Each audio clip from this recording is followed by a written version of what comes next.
Shalom, salam damai sejahtera bagi kita semua. Pada kesempatan ini kita akan belajar dari materi kuliah untuk mata kuliah desain dan analisis algoritma.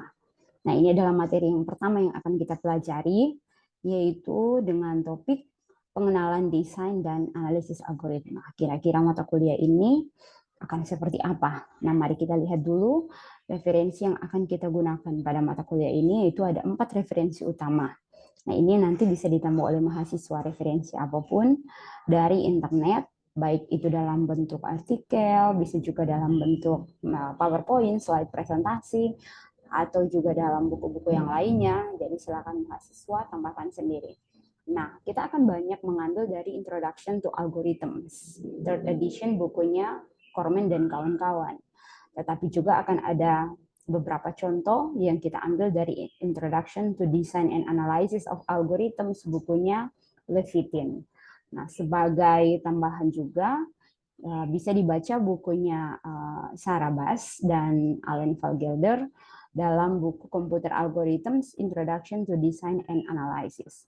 Serta karena biasanya kita akan lebih mudah belajar dalam buku bahasa Indonesia, maka kita juga bisa lihat diktat kuliahnya Pak Dr. Rinaldi Munir dalam judul Strategi Algoritmik. Nah, jadi ini 4 referensi yang akan kita gunakan. Silahkan dibaca, dipelajari, dan bisa juga temukan referensi yang lain. Nah, pertanyaan yang pertama yang akan muncul ketika kita belajar tentang desain dan analisis algoritma adalah apa itu algoritma? Kenapa kita harus mendesain dan kita menganalisisnya?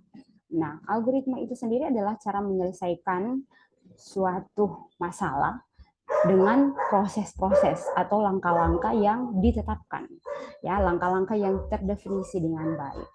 Nah, selain itu, algoritma juga itu harus bisa dihitung, ya, computable, dan bisa diukur, measurable, di mana harus ada inputan yang kita masukkan dan nanti akan ada output.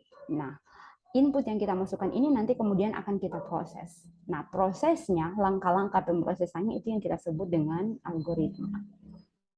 Atau dalam bahasa Inggris, dapat diartikan bahwa an algorithm is a sequence of computational steps that transform the input into the output. Jadi, tahapan-tahapan yang akan mengubah inputan ini seperti apa menjadi sebuah output. Oke. Nah, selanjutnya ada beberapa pakar juga yang mendefinisikan tentang algoritma. Yang pertama adalah Abu Ja'far Muhammad Ibnu Musa Al-Khwarizmi. Nah, ini adalah pakar pertama yang kemudian dari namanya menjadi algoritma, ya, yaitu bahwa algoritma adalah suatu metode khusus untuk menyelesaikan suatu persoalan. Ada juga pakar yang lainnya, yaitu Goodman Headed Niemi, menjelaskan bahwa algoritma adalah urutan-urutan terbatas dari operasi-operasi terdefinisi dengan baik yang masing-masingnya itu membutuhkan memori dan waktu yang terbatas untuk menyelesaikan suatu masalah. Jadi garis bawah di sini bahwa untuk menyelesaikan sebuah permasalahan, yaitu untuk menjalankan sebuah algoritma, kita butuh memori atau penyimpanan dan kita akan butuh yang namanya waktu yang terbatas, ya. Bisa jadi dalam hitungan detik, bisa jadi dalam hitungan menit, atau hitungan jam, atau bahkan hitungan hari, tergantung algoritma kita. Nah, sehingga bisa kita simpulkan dari semua kesimpulan-kesimpulan tadi bahwa algoritma adalah cara yang dapat ditempuh oleh sebuah komputer untuk mencapai suatu tujuan, di mana terdiri atas langkah-langkah yang terdefinisi dengan baik, yang jelas, ada inputan, dan kemudian dilakukan proses dan menghasilkan output. Meskipun tidak selalu, biasanya sebuah algoritma itu selalu bisa dihitung atau computable dan bisa diukur atau measurable. Nah, sebuah algoritma juga harus correct atau harus benar, di mana bisa dikatakan benar jika algoritma tersebut mengeluarkan output yang benar untuk semua kemungkinan input. Misalkan kita membuat sebuah algoritma untuk menghitung atau untuk menentukan bilangan bulat positif. Maka apapun bilangan bulat positif yang kita masukkan, semua kemungkinan input harus bisa dihitung harus bisa ditentukan dengan benar oleh algoritma itu. Bagaimana misalkan kalau kita masukkan 10 input dan hanya 9 input yang benar, sedangkan satunya dia tidak bisa tentukan bahwa oh itu adalah bilangan bulat positif, maka itu dianggap tetap salah, tetap incorrect. Jadi kalau hanya 99% benar, maka itu dianggap algoritmanya salah. Jadi kalau misalnya algoritma kita adalah menentukan bilangan bulat positif, maka apapun bilangan bulatnya, semua bilangan bulat positif harus harus benar ya. Jadi ketika kita inputkan bilangan bulat positif, maka itu outputnya harus benar ya, harus bisa ditentukan. Nah, kemudian untuk menulis sebuah algoritma, kita butuh yang namanya pseudocode. Nah, pseudocode ini adalah cara kita menuliskan algoritma itu secara high level. Maksudnya apa high level? High level itu artinya bahasa penulisannya mendekati dengan bahasa manusia, sehingga bisa dengan mudah kita pahami, kita mengerti.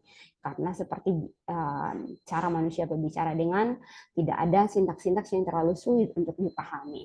Nah, biasanya kita tuliskan dalam kombinasi bahasa Inggris dan notasi matematika.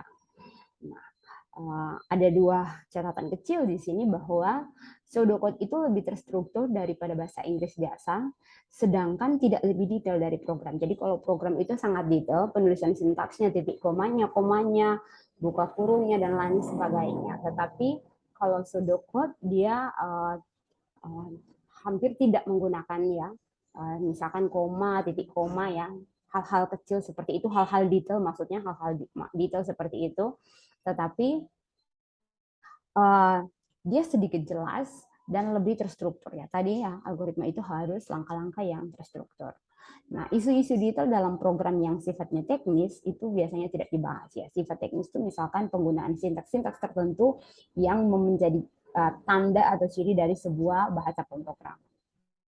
Nah, ini adalah salah satu contoh pseudocode. Jadi bisa kita lihat di sini bahwa ada 3 baris pseudocode, yaitu baris yang pertama for i sama dengan 1 tuh 7, do, baris yang kedua display pagar, tanda pagar, and for. Nah, kalau kita lihat di sini ini adalah perintah yang sangat bisa kita pahami karena ditulis dalam bahasa Inggris, artinya lakukan perulangan sebanyak 7 kali dari yang pertama sampai yang ke-7 untuk menampilkan simbol pagar dan kemudian selesai. Nah, ini kita sebut sebagai pseudocode karena tidak ada sintaks tertentu yang mencirikan bahwa oh ini masuk misalkan bahasa pemrograman C, bahasa pemrograman PHP atau bahasa pemrograman Python. Nanti dari pseudocode ini kemudian kita bisa kembangkan, kita bisa tuliskan dalam berbagai jenis pseudocode. Nah, jadi bahasa yang mirip seperti bahasa manusia, mengikuti tahapan-tahapan algoritmanya, tetapi tidak menuliskan secara lebih detail ciri-ciri yang lebih spesifik seperti penulisan-penulisan sintaks dalam bahasa pemrograman. Jadi itu pseudocode ya. Nah, ini ada contoh pseudocode yang lainnya, yaitu untuk menghitung faktorial dari n. Nah, kita lihat di sini ada perulangan untuk menghitung. Jadi kita tentukan dulu yang pertama variabel i tampung sama dengan nilainya sama dengan 1. Kemudian nanti dilakukan perulangan, setiap kali nilai i bertambah, maka nilai dalam i tampung itu berubah, yaitu i tampung sama dengan nilainya yang pertama dikalikan dengan nilai i. Jadi kalau nilai i 2, berarti nilai yang ada sebelumnya di i tampung itu kemudian dikalikan dengan 2 dan seterusnya, diulang sampai seberapa banyak jumlah n. Ya, misalkan kita ingin jumlah n-nya itu 2, maka hanya diulang 2 kali. Kalau kita n tentukan jumlah n-nya 5, maka akan diulang sebanyak 5 kali. Ya. Oke, dan ini juga ada contoh pseudocode yang ketiga, yaitu menampilkan 8 dari bilangan Fibonacci. Oke, ini nanti bisa dicobakan oleh teman-teman semua ya, mahasiswa semua. Oke, nah lalu apa saja yang harus ada dalam sebuah pseudocode? Nah, pseudocode itu setidaknya ada 4 bagian yang harus ada, yaitu yang pertama adalah variabel. Ini kita semua sudah tahu bahwa variabel itu adalah tempat menyimpan kita sebuah variabel itu untuk kita menyimpan sebuah nilai. Ya, misalkan tadi ada contoh sebelumnya, yaitu variabel i tampung. Ya. Jadi variabel ini kita bisa namakan dalam kata, atau bisa juga kita beri dia misalkan huruf A sama dengan B, dan lain sebagainya. Nah, kemudian ada juga ada teknik percabangan, itu yang paling banyak juga digunakan. di mana percabangan yang akan biasa ada dalam sebuah pseudocode adalah if then else sama select case ya. Kemudian ada perulangan, di mana perulangannya itu ada 3 jenis, ada for do, tadi sudah ada sempat di slide sebelumnya, kemudian ada repeat until, dan ada while do. Oke, ini sudah dipelajari pada mata kuliah sebelumnya, yaitu ada di semester 1 pengantar pemrograman, di semester 2 algoritma dan struktur data. Jadi struktur percabangan, struktur perulangan, saya rasa sudah cukup dipelajari dan dipahami oleh mahasiswa semua ya. Kemudian ada modul. Nah, biasanya modul ini dibagi dari 3 bagian, yaitu yang pertama prosedur, function, sama teknik rekursiv ya. Ini juga sudah dipelajari di sebelumnya. Oke, ini sudah saya jelaskan tadi ya tentang variabel, yaitu tempat menyimpan sebuah nilai, biasanya punya namanya. Namanya itu bisa dalam bentuk kata atau dalam bentuk huruf. Jadi misalkan kata itu variabel nama, variabel umur, variabel nilai. Nah, itu kata ya, huruf misalkan A, B, C, dan seterusnya. Oke, ini adalah teknik-teknik tadi, teknik for do, kemudian ada teknik repeat until, ada teknik if then else. Ya, teman-teman semua sudah pelajari, ini kita hanya mengulang kembali ya. Ini adalah teknik while do. Nah, jadi dari teknik-teknik ini sudah, misalkan yang pertama ya kita lihat dulu yang teknik for do, maka for do-nya itu lihat di baris yang ketiga, kita tentukan di awal kita mau ulang berapa banyak kali. Jadi misalnya kita mau ulang sebanyak 10, maka kita tentukan di situ for 1 to 10. Atau misalkan kita buat saja dalam bentuk for 1 to n. N ini nanti yang akan kita tentukan nilai akhirnya atau baris akhirnya. Berarti perulangan di dalamnya, yaitu baris yang keempat sampai baris yang ketujuh, kita akan ulang sebanyak nilai n yang akan kita tentukan ini ya. Jadi I yang pertama itu adalah batas bawah istilahnya, sedangkan n I sama dengan 1 itu adalah batas bawah, sedangkan N itu artinya adalah batas atas. Oke, itu untuk for do. Nah, kemudian ada perulangan repeat until. Nah, repeat until ini artinya perulangan itu dilakukan pada kondisi tertentu. Misalkan kalau kondisinya masih benar, maka dia akan diulang-ulang sampai nanti kondisinya sudah salah. Kalau misalkan kondisinya sudah terpenuhi, maka itu selesai. Nah, misalkan di sini ada contoh kondisi diperiksa pada akhir. Kita lihat di baris yang kelima itu adalah perintah repeat, artinya baris yang ke-6 sampai baris yang ke-10 akan terus diulang-ulang sampai akhirnya baris yang ke-6 terpenuhi. Kalau nilai I belum lebih besar dari N, maka perintah nomor 6 sampai nomor 10 itu akan tetap dilakukan. Tetapi ketika nilai I sudah lebih besar dari N, maka perintah nomor 6 sampai nomor 10 itu dihentikan. Ya, itu jadi akan diulang sampai until itu sampai nilai I lebih besar dari N. Jadi misalkan kita tentukan I sama dengan 1, lihat di baris yang keempat di situ I sama dengan 1. Kemudian kita tentukan batas atasnya N sama dengan 5. Selama nilai I masih 1, 2, 3, 4 sampai 5, kan berarti kalau I sama dengan 5 itu sama, sedangkan yang kita inginkan keadaannya adalah lebih dari N. Nanti ketika nilai I sudah 6, maka barulah selesai perulangannya. Itu ya, repeat until. Nah, kemudian untuk while do, silakan teman-teman uji coba sendiri, latihan mandiri buat contoh algoritma. Ini algoritma yang sama seperti ini untuk bilangan Fibonacci pertama dengan menggunakan perintah while do. Nah, jadi kalau ini adalah contoh untuk perintah menggunakan for do, ini contoh untuk menggunakan perintah repeat until. Nah, coba mahasiswa uji coba menggunakan perintah while do. Kira-kira seperti apa model perulangannya? Tuliskan dalam bentuk pseudocode ya.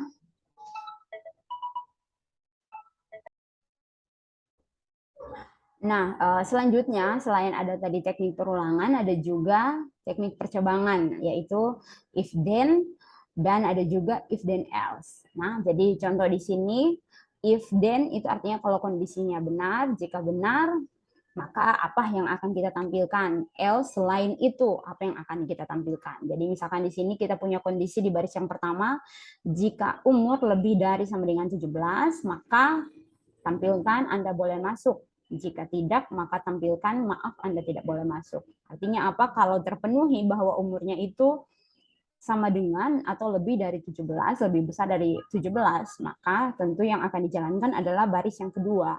Sedangkan jika tidak, atau jika kondisinya tidak mencukupi, tidak memenuhi ya baris yang pertama itu, maka yang akan dijalankan adalah else-nya, yaitu baris yang keempat, maaf Anda tidak boleh masuk, kemudian selesai. Nah, coba perhatikan di sini bahwa setiap kali kita memulai sebuah perintah, maka kita harus akhiri itu. Nah, seperti pada contoh di sini, pada baris yang pertama kita buka if, maka pada baris yang kelima kita harus tutup dengan end if. Begitu juga di contoh-contoh sebelumnya, kita awali dengan misalkan kita perintah for ya di sini ya, di baris yang ketiga ada perintah for i sama dengan 1 to end do, maka di baris yang ke-8 kita harus tutup dengan end for. Nah, jadi begitu juga dengan perintah if, maka kita harus tutup juga dengan end if. Oke ya, seperti di sini di teknik select case, di baris yang ketiga, coba perhatikan di situ dimuka dengan switch ya. Switch itu perintah if jika if-nya itu terlalu banyak, atau kita sebut dengan if yang bersarang. Jadi kalau kita tulis dalam perintah if then else mungkin akan jadi banyak kali. If, then, else, if, then, else, if, then, ya. Maka untuk mempersingkatnya kita gunakan perintah switch case ya. Switch case dalam baris yang keempat sampai baris yang ketujuh. Nah, sehingga karena kita buka dengan perintah switch di baris yang ketiga, kita harus tutup juga dengan end switch di baris yang ke-8. Jadi ini harus diperhatikan kalau kita buka sebuah perintah, misalkan for, maka kita harus tutup end for. Kalau if, maka end if. Kalau switch, maka end switch. Ya. Oke, ini ada beberapa notasi matematika dan ada banyak lagi notasi matematika. Jadi di mata kuliah ini nanti kita akan banyak menggunakan notasi-notasi matematika. Nah, karena teman-teman sudah dapat pada mata kuliah matematika discrete, jadi saya rasa teman-teman sudah punya bekal yang cukup untuk mengikuti mata kuliah ini. Ya, ini juga, jadi akan ada beberapa lagi notasi yang lainnya, tetapi biasanya ini yang akan banyak kita gunakan ya. Dan juga tentang notasi-notasi deret aritmatika, perhitungan-perhitungan deret ya. Itu silakan dipelajari lagi dengan baik. Nah, ini adalah latihan untuk teman-teman mahasiswa, silakan kerjakan. Nanti saya akan periksa minggu depan dalam perkuliahan. Nanti kita akan kerjakan bersama-sama. Jadi silakan dikerjakan dulu, nanti kita akan lihat bagaimana penyelesaiannya di kelas. Oke, ada dua contoh, ada dua latihan, yaitu yang pertama, buatlah sebuah pseudocode untuk menampilkan n bilangan pertama secara terbalik. Contoh, 10, 9, 8, 7, 6, 5, 4, 3, 2, 1. Jadi misalkan kalau kita tentukan E-nya 100, maka nanti dia diurut tuh dari 100 sampai 1. Kalau kita tentukan E-nya 5, maka nanti dia akan urut 5, 4, 3, 2, 1. Ya.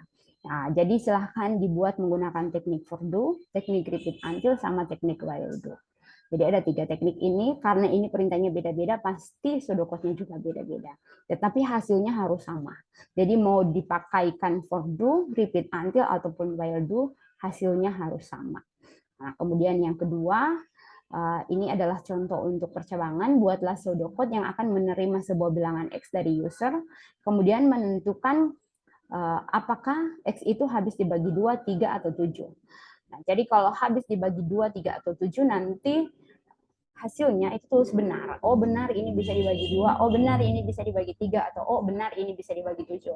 Tetapi jika tidak bisa dibagi 2, 3, atau 7, tidak habis dibagi 2, 3, atau 7, maka ditampilkan salah. Misalkan saya beri contoh, kita masukkan angka 4, kita inputkan angka 4. Nah, angka 4 kan habis dibagi 2, berarti nanti hasil outputnya tertulis benar. Nah, bagaimana kalau kita masukkan 5?